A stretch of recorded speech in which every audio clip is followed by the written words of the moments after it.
The phrase for be quiet in Spanish is callate, or silencio.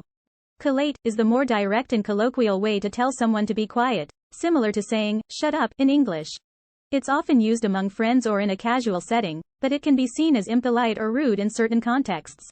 On the other hand, silencio is a more formal and polite way to ask someone to be quiet. It's often used in public spaces, such as theaters or libraries, where silence is expected and necessary. It's also commonly used by teachers to ask their students to be quiet in the classroom.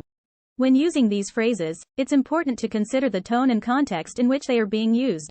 While callate can be a strong and direct way to tell someone to be quiet, it can also come across as rude or disrespectful if not used appropriately.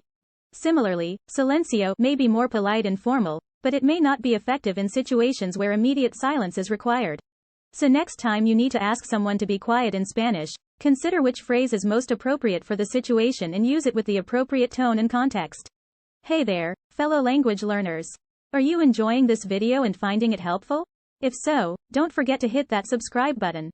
By subscribing to our channel, you'll never miss out on our latest language learning videos.